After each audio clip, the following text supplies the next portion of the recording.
most of you are building your life right now. And I'm willing to wager that you may not have stopped to ask if it's actually going to matter. You are making decisions already. What you care about, what you are aiming for, what kind of person you want to be. And underneath all of that, whether you realize it or not, you're answering a question. What makes life matter? If everything went right for you, you succeed, you are respected, you build the kind of future that you want, would that be enough? Or would something still feel missing? Let me make it sharper. If you got everything that you want, would you actually feel fulfilled? And you need to be honest with yourself, because most of us think that life works like this. If I do well, my life will be meaningful. If I succeed, I will feel like I matter. If things go right, I will be fulfilled.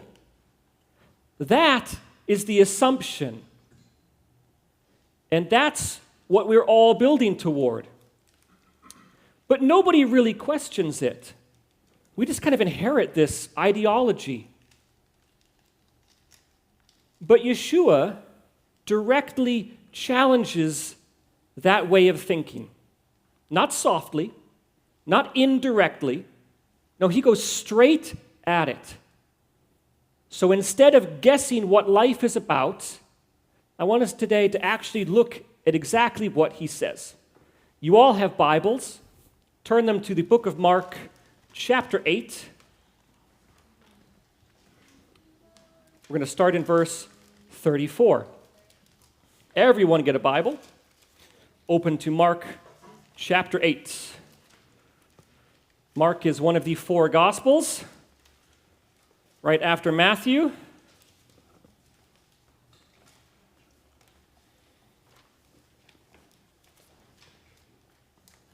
Chapter 8.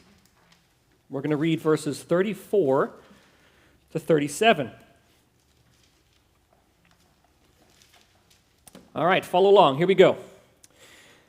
And he summoned the crowd together with his disciples and said to them, "If anyone wants to come after me, he must deny himself, take up his cross, and follow me. For whoever wants to save his life will lose it. But whoever loses his life for my sake and the gospel's will save it. For what does it benefit a person to gain the whole world and forfeit his soul? For what could a person give in exchange for his soul?" In verse 34, he says, "If anyone wants to come after me." That's an invitation. It's open to anyone, but it's not casual. This is not add God into your life when it's convenient. This is come after me fully. Change from where you are going and come with me where I am going. And then he says, he must deny himself. Now that goes against everything that you hear every day. Express yourself. Follow your heart. Do what makes you happy. Do the things that feel good. And here is Yeshua saying, deny yourself. Now that doesn't mean that you don't matter. What it means is that you are not the center. What does it actually mean to deny yourself? Because that's easy to say, but it's much harder to understand and even harder to then apply it. Denying yourself doesn't mean that you stop existing, that you stop thinking, that you stop having desires, but it means that you stop treating your desires like they're always right. It means I don't get to be the one who decides everything about my life. And that's uncomfortable. That's foreign. That's different. Because we're used to thinking that, you know what, I know what's best for me. I should follow what feels right. I should do what feels good. I should build my life the way I want it. I should get the things that I want in my life. And Yeshua is saying, what if that's the very thing leading you in the wrong direction? Because if your life is built around what you want, then your life is still centered on you. And he's saying that's not where real life is found. And he says, take up his cross. Now, in that moment, this wasn't symbolic. A cross, taking up a cross, meant death, loss of control, surrender, laying your life down. So before Yeshua ever talks about life, he defines the starting point. A life that matters begins with surrender, not self-focus. And this is where a lot of people in our world today start to pull back, because this is where it gets real. Following Yeshua is not just believing in something. It's not just agreeing with something. It's not just showing up occasionally.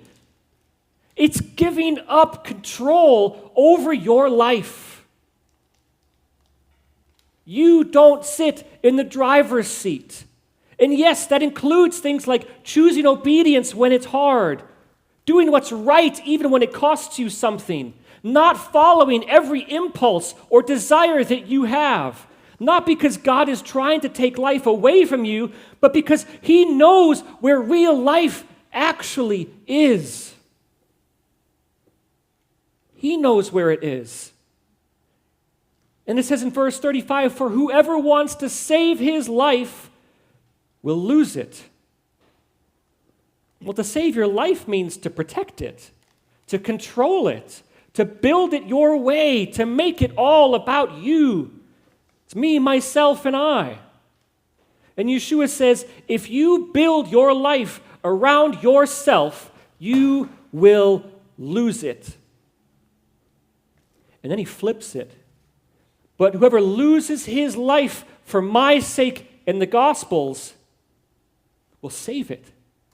So save your life and you'll lose it. Lose your life and you'll save it. That sounds backwards. But this is the truth.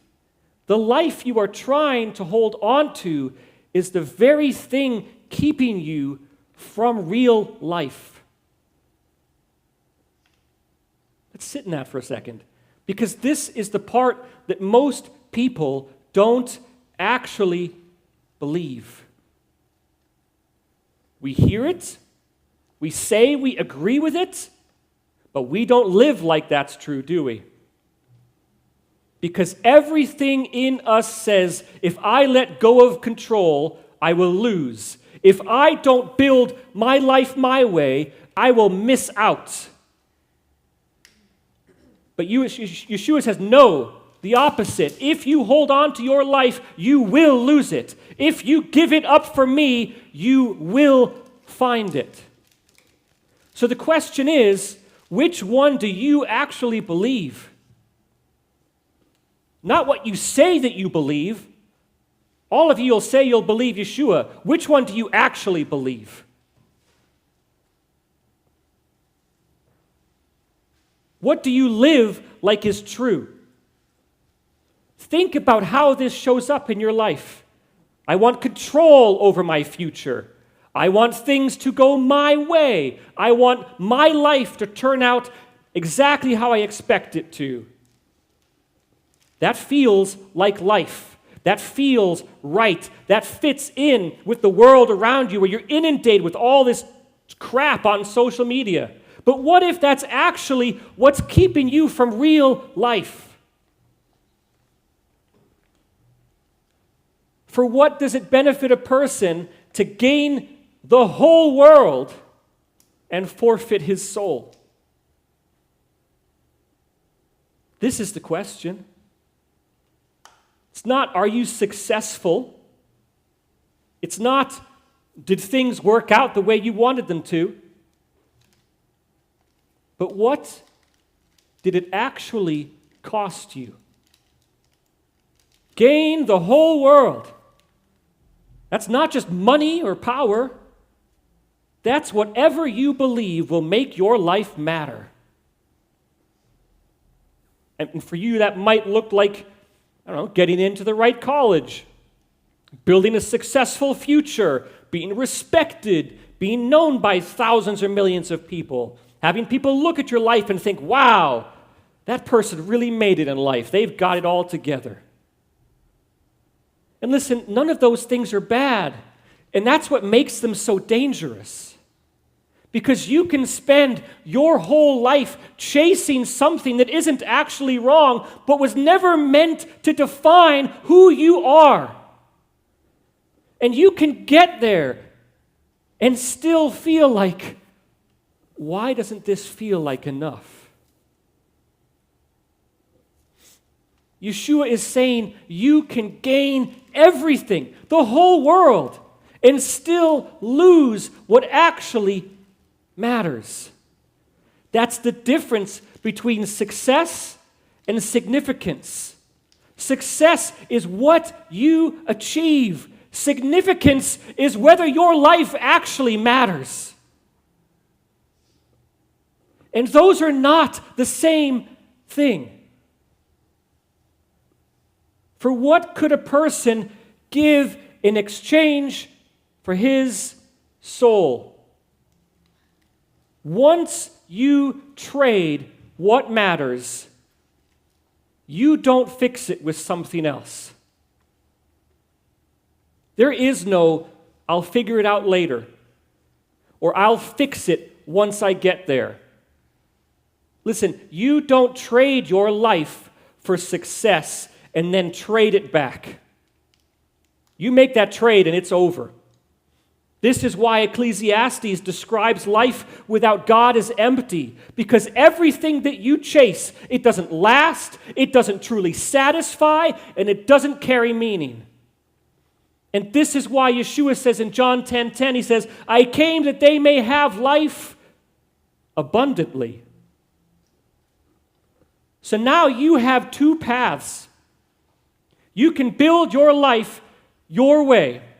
Chase the success, take the fame, hold on to control, and lose what actually matters.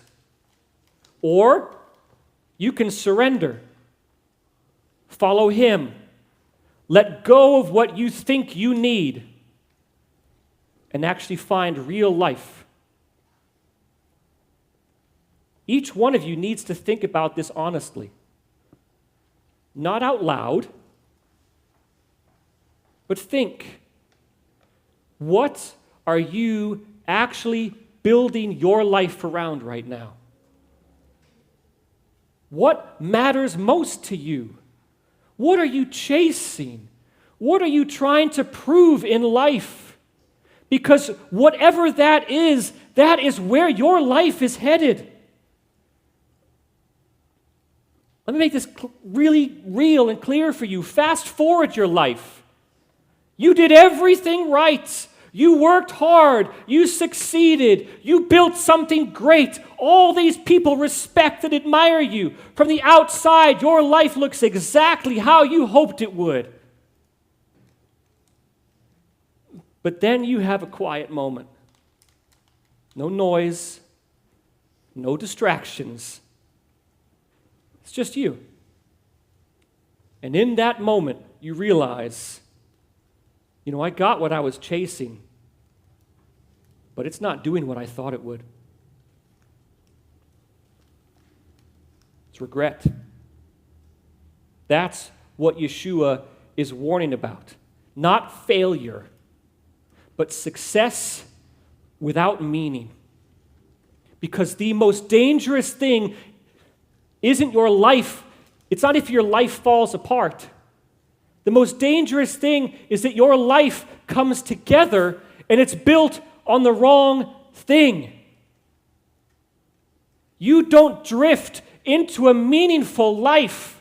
You have to build one. You have to intentionally build one.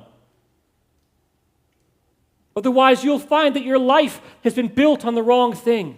What are you actually giving up to follow God? What is the cross that each one of you are bearing right now in your life? How are you giving yourself up? Your I wants, your I needs. Because Yeshua doesn't just say, oh, believe in me. He says, deny yourself. Take up your cross. Then follow me. You don't follow me first. You got to give yourself up first. So what does that look like for you? Not in theory, not just here where I'm up here standing and talking to you. Think about your life. What are you saying no to? What are you choosing to do differently? What is costing you something? What does this do to transform your life, to change your decisions, to change your desires, to make you say, you know what, I'm not going to go along with that. I'm going to go along with this in my life. Does this transform you or not? What is costing you something? Because you may only think about what you're doing today or this weekend. You're like, oh, good, I can come here. It's fun. We get all these snacks. I see my friends. Then I get to go to lunch after this. Then I can go home and I don't know, I can play video games or sit and veg on my phone for the rest of the day. What are you giving up for God? How are you changing your life for Him? And this is where the world pushes you hard in the opposite direction. Everything around you is telling you, enjoy your life. Do what you want. Don't miss out. But guess what's coming to those people? Those things don't look wrong, and that's what makes them so dangerous. Because you can spend your life chasing what feels good now without ever asking where it's actually leading you. And here's the part most people don't think about. You don't become a certain kind of person later. You are becoming someone right now. Right now in your life is shaping you. Right now is forming you. Right now is setting the direction of your life. And a lot of people think, oh, you know what? I'm young. I'll take my faith seriously later. I'll deal with that when I'm older. I want to have fun now. But you don't suddenly become a different person one day. You become who you're choosing to be right now. So this idea that, oh, this is just the time to have fun. This is just the time to do whatever I want. I don't accept that. Because I've seen what happens when people build their life that way. And I've seen what happens when people actually follow God.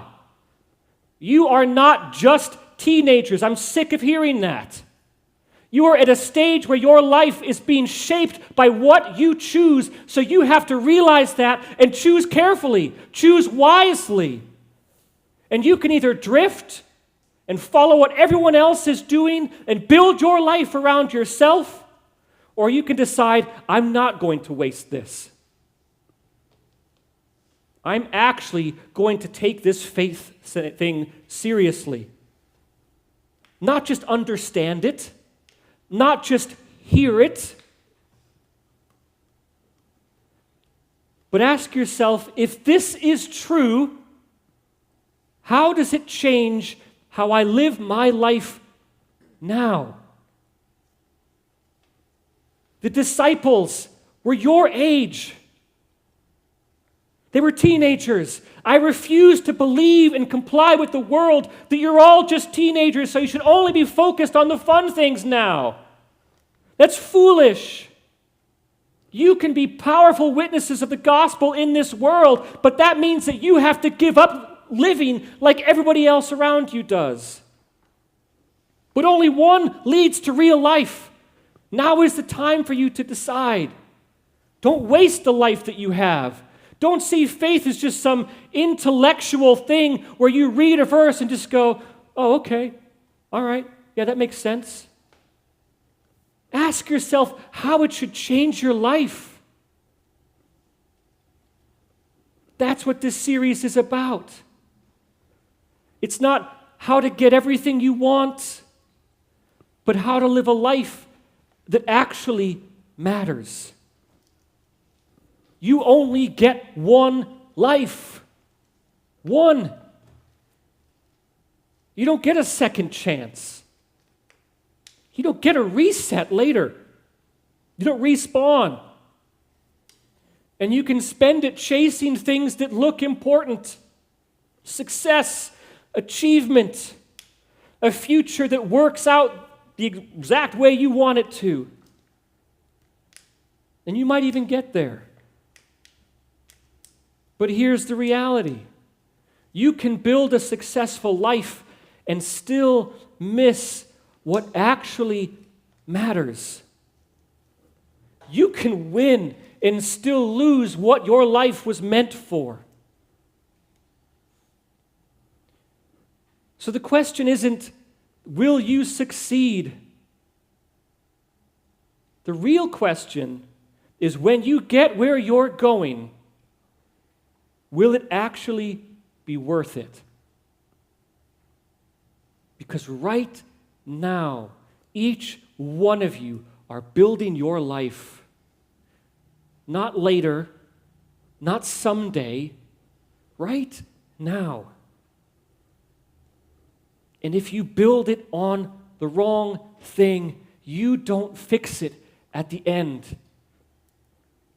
That's not how this works. It's not what Yeshua tells us in this text. So don't just hear this. Don't just agree with it. Ask yourself, what am I actually building my life on? Because if you get that wrong, nothing else you get right will fix it.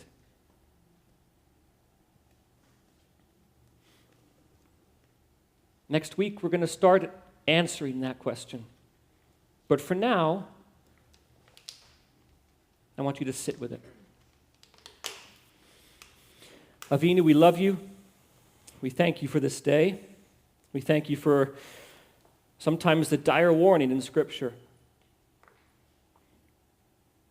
The truth that we have one life and that we each have to choose how we are going to live it. You don't force us. We have free will. We have a choice to make. God, I pray for each teen here, God.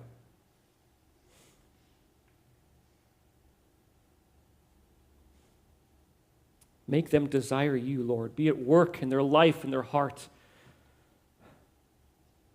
Help them to see that there is nothing more important than this. It doesn't mean that life can't be enjoyable, that you won't fill a life with abundant blessings and give us a chance to have fun and laugh together in community. But, oh God, may we not be distracted by those things and give up on real life. There are so many people who come before you at the end of their days and it's over. And there's no second chance. May it not be so for any of these kids here.